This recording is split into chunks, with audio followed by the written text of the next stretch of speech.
అమెరికాలో చదువుకున్నా అంటాడు. 80,000 పుస్తకాలు చదువుకున్న ఆయన కానీ అమెరికాలో కంప్యూటర్ చదివొచ్చిన ఆయనకు ఈ తెలంగాణ రాష్ట్రంలో ఉన్న పేదలకు రేషన్ కార్డు ఇవ్వాలనే కనీస జ్ఞానం లేదు. 10 ఏళ్ళు ఎదురు చూసిన రేషన్ కార్డులు ఇవ్వలే. అందుకే ఇవాళ ప్రతి గ్రామంలో ఉన్న పేదవాడికి రాష్ట్రం మొత్తంలో 30-40 లక్షల కుటుంబాలకి ఇవాళ రేషన్ కార్డులు లేని ప్రతి వాళ్లకు రేషన్ కార్డు ఇవ్వాలని మన ప్రభుత్వం నిర్ణయం తీసుకున్నది. రేషన్ కార్డు ఇచ్చిన ప్రతి వాడికి సన్న బియ్యం పంచే కార్యక్రమాన్ని కూడా మన ప్రభుత్వం తీసుకుంటుంది. ఇవాళ రేషన్ కార్డు అనేది పేదవాడి యొక్క గుర్తింపు. ఆధార్ కార్డు ఎట్లనో రేషన్ కార్డు కూడా అట్లనే. ఎక్కడికి పోయినా ఏమున్నా లేకపోయినా పేదవాడిని అధికారులు రేషన్ కార్డు ఉందా అని అడుగుతారు. మరి ఇవ్వాల్సిన అధికారులు గత ప్రభుత్వం 10 ఏళ్ళు రేషన్ కార్డు ఇవ్వలేదు. అందుకే ఇవాళ మనం ప్రతి గ్రామంలో గ్రామ సభలు పెట్టి గ్రామ సభల ద్వారా మన దగ్గర ఉన్న సమాచారాన్ని ఇవ్వడమే కాదు, రేషన్ కార్డులు రాని వాళ్ళను వివరాలు లేని వాళ్ళను గ్రామ సభలల్లో మీ వివరాలు ఇవ్వండి, మీ అందరికీ రేషన్ కార్డులు ఇస్తామని చెప్పి మన ప్రభుత్వ అధికారులను గ్రామాలకు పంపించినాం. ప్రతి 6 నెలలకు క్రమము తప్పకుండా అధికారులను గ్రామాలకు పంపిస్తున్నాం. గత 10 ఏళ్ళలో ఎప్పుడైనా అధికారులను చూసిండ్రా అని నేను అడుగుతున్నా. ఎప్పుడైనా చూసిండ్రా? కలెక్టర్లను చూసిండ్రా? ఆర్డీఓలను చూసిండ్రా? ఎంఆర్ఓలను చూసిండ్రా? అధికారులు ఎవరైనా మన గ్రామాలకు వచ్చిండ్రా? ఇప్పటికే 3 సార్లు మనం గ్రామ సభల ద్వారా గ్రామాలకు అధికారులను పంపించి ప్రజల దగ్గరికి పంపించి ప్రజా పరిపాలనలో ప్రజలకు మీరు జవాబుదారీతనంగా ఉండాలి, ప్రజలకు వెళ్ళి వివరించండి అని చెప్పి ప్రతి అధికారిని గ్రామ బాట పట్టించినాం. గతంలో పని కావాలంటే ఫామ్ హౌస్కు పోవాల్సి ఉండే, కానీ ఇప్పుడు ఆ విధానం మార్చినాం. ప్రజల దగ్గరికే అధికారులను పంపించినాం, ప్రజల దగ్గరికే ఎమ్మెల్యేలను పంపించినాం, ప్రజల దగ్గరికే మంత్రులను పంపించినాం, ప్రజల దగ్గరికే ఈరోజు ముఖ్యమంత్రి కూడా వచ్చిండు. ప్రజలే రాజులు, ప్రజలే పాలకులు. ప్రజల దగ్గరికి ప్రభుత్వ అధికారులైనా మంత్రులైన ముఖ్యమంత్రులైన ప్రజల దగ్గరికి వెళ్ళాల్సిందే, ప్రజల ముందు నిలబడాల్సిందే అని మన ప్రభుత్వం వచ్చినాక మార్పు తీసుకొచ్చినాం. అందుకే ఇవాళ చీఫ్ సెక్రటరీ నుంచి మొదలు పెడితే రాష్ట్ర స్థాయిలో ఉన్న ప్రతి అధికారి, జిల్లా స్థాయిలో ఉన్న కలెక్టర్లు, హౌసింగ్, రెవెన్యూ అన్ని డిపార్ట్మెంట్ల అధికారులు ఇవాళ చంద్రవంచ గ్రామానికి వచ్చిన ఒక మారుమూల ప్రాంతంలో అంటే ఇది ప్రజల కోసం తీసుకొచ్చిన మార్పు, ఇది ప్రజా పరిపాలన. అంటే ఫామ్ హౌస్లో ఉండి గడీలలో బండి ఈరోజు 10 ఎకరాలలో భవంతులు కట్టుకొని పరిపాలన చేస్తామంటే కుదరదు. ప్రజల దగ్గరికి వెళ్ళాల్సిందే, ప్రజలు అడుగుతారు, ప్రజలు కడుగుతారు, ప్రజలకు జవాబు చెప్పాల్సిందే అని చెప్పి ఇవాళ ప్రభుత్వాన్ని ప్రజల దగ్గరికి పంపించినాం. అందుకే రాష్ట్రంలో ఉండే అధికారులు మొత్తం ఇవాళ కొడంగల్ శాసనసభ నియోజకవర్గం చంద్రవంచ గ్రామానికి వచ్చిందంటే ఆ వివరాలు లేవు అని కొంతమందిని ఉసిగొల్పి కొన్ని గ్రామాలల్లో చిల్లర మల్లర పంచాయతీ పెట్టాలని చూస్తున్నారు.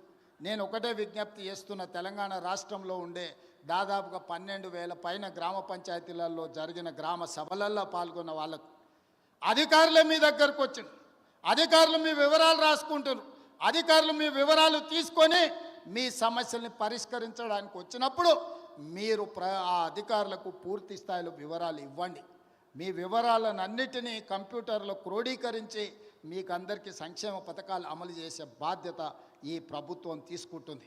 ప్రజలకు జవాబుదారీతనంగా మేము ఉంటాం, ప్రజలు అడిగే ప్రశ్నలకు సమాధానం చెప్తాం, ప్రజలకు సంక్షేమ పథకాలను అమలు చేస్తాం. ఇది రాష్ట్రం నలుమూలలా మీరు గుర్తు పెట్టుకోండి, అమలు చేస్తాం. ఇది రాష్ట్రం నలుమూలలా మీరు గుర్తు పెట్టుకోండి. చెప్పింది చేసి చూపించే పార్టీ ప్రభుత్వం మనది. తెలంగాణ ఇస్తామన్నాం, తెలంగాణ ఇచ్చినాం. 2023లో మనం అధికారంలోకి వస్తామన్నాం, మనం అధికారంలోకి వచ్చి చూపించినాం. ఇవాళ అధికారంలోకి వచ్చిన మనం అభివృద్ధి కార్యక్రమాలను సంక్షేమ పథకాలను అమలు చేయాల్సిన అవసరం ఉన్నది. అందుకే నిరంతరం మేమందరం పనిచేస్తున్నాం. మీ ఆశీర్వాదం ఉండాలి. ఇవాళ మీరు ఒక్కటే ఆలోచన చేయండి.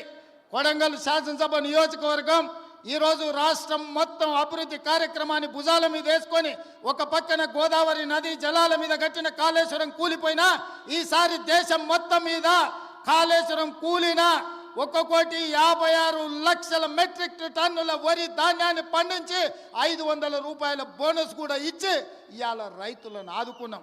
10 ఏళ్ళైనా పాలమూరు రంగారెడ్డి ఎత్తిపోతల పూర్తి కాలే.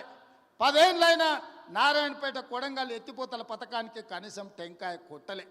ఇవాళ పాలమూరు ప్రాజెక్టును పూర్తి చేయాలని కొడంగల్ నారాయణపేట ఎత్తిపోతల పథకాన్ని ఈరోజు మనకు నీళ్లు తేవాలని కృష్ణానది జలాలు కొడంగల్కు తీసుకురావాలని మనం కష్టపడుతుంటే కాళ్ళల్లో కట్టెలు పెడుతుండ్రు. మిత్రులారా, మీరు ఆలోచన చేయండి. ఇవాళ వాళ్ళు 10 ఏళ్ళ అధికారంలో ఉన్నారు. వాళ్ళని చేయొద్దన్నమా? కల్వకుర్తి పూర్తి చేయొద్దన్నమా? భీమా నెట్టంపాడు కోయిలి సాగర్ ప్రాజెక్టులను, ఆర్టీఎస్ ప్రాజెక్టులను, పాలమూరు రంగారెడ్డి ఎత్తిపోతల ప్రాజెక్టులను మనమేమన్నా వద్దన్నమా? పూర్తి చేయొద్దని ఏమన్నా అడ్డం పడ్డామా? 10 ఏళ్ళైనా చంద్రశేఖరరావు గారికి, రామారావు గారికి ఓపిక లేకుండే, తీరిక లేకుండే. ఎంతసేపు వాళ్ళ సంపాదన, వాళ్ళ ఫామ్ హౌజులు, వాళ్ళ కుటుంబం యొక్క క్షేమమే తప్ప 4 కోట్ల ప్రజల సంక్షేమం పట్టించుకోలే. అందుకే ఇవాళ ఆ పథకాలన్నీ వేగంగా పూర్తి చేస్తున్నాం. అవి ఒకవేళ పూర్తి అయితే ఇవాళ వాళ్ళకు జిల్లాలో, రాష్ట్రంలోనే మనుగడ ఉండదు అని చెప్పి ఈరోజు వాళ్ళందరూ కూడా వీటికి అడ్డుపడే ప్రయత్నం చేస్తున్నారు. శాసనసభ అంటేనే సమస్యల మీద చర్చ. మీరందరూ సర్పంచులు, ఎంపీటీసీలు, జడ్పీటీసీలు ఇక్కడ చాలామంది ఉన్నారు. గ్రామ సభలు పెట్టినా, మండల సమావేశం పెట్టినా, జిల్లా పరిషత్ సమావేశం పెట్టినా ఆ ప్రజాప్రతినిధులు అక్కడికి వెళ్ళి వాళ్ళ ప్రాంత సమస్యల మీద మాట్లాడతారు. వాళ్ళ ప్రాంత సమస్యలను అధికారుల దృష్టికి తీసుకెళ్తారు. వాళ్ళ ప్రాంత సమస్యల మంత్రుల దృష్టికి తీసుకెళ్తారు. పనులు కాకపోతే సభలోనే నిరసన తెలిపి పనులు సాధించుకోవడానికి ప్రయత్నం చేస్తారు. ఇది ప్రజాప్రతినిధి యొక్క బాధ్యత. కానీ 13 నెలల ఒక్కరోజైనా ప్రధాన ప్రతిపక్ష నాయకుడు అసెంబ్లీకి వచ్చినా మీరు ఆలోచన చేయండి. ప్రధాన ప్రతిపక్ష నాయకుడు అసెంబ్లీకి రానప్పుడు, ఊర్లో ఎన్నికైన సర్పంచ్ ఊర్లో లేనప్పుడు, ఎంపీపీ సమావేశాన్ని నిర్వహించినప్పుడు వాళ్ళు ఉండాల్సిన అవసరం ఉందా? ఇవాళ సర్పంచ్ ఊర్లో లేకపోతే ఊరిడు అని మనం అంటాం. మరి ప్రతిపక్ష నాయకుడు సభకు రాకపోతే ఏమనాలనో మీరు ఒక్కసారి ఆలోచన చేయండి. ఆయనకు బాధ్యత లేదా?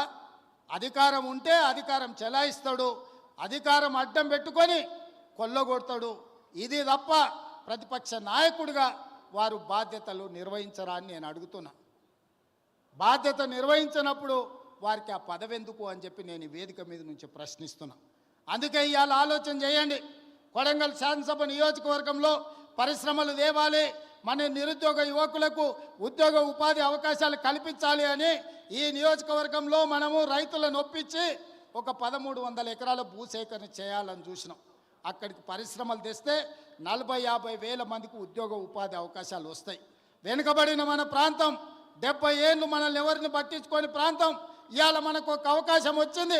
ఈ అవకాశంతో ఇక్కడ పరిశ్రమలు తెచ్చి, ఇక్కడ పెట్టుబడులు పెట్టించి, మన చదువుకున్న నిరుద్యోగ యువకులకు ఉద్యోగాలు, ఉపాధి అవకాశాలు కల్పించి ఇక్కడున్న ఆడబిడ్డలను ఆదుకోవాలని ఒక పరిశ్రమ తెస్తే ఆ పరిశ్రమ భూసేకరణకు పోయిన అధికారుల మీద దాడులు చేయిస్తారు, రాళ్లతో కొట్టిస్తారు, వాళ్ళని చంపాలని చూస్తారు.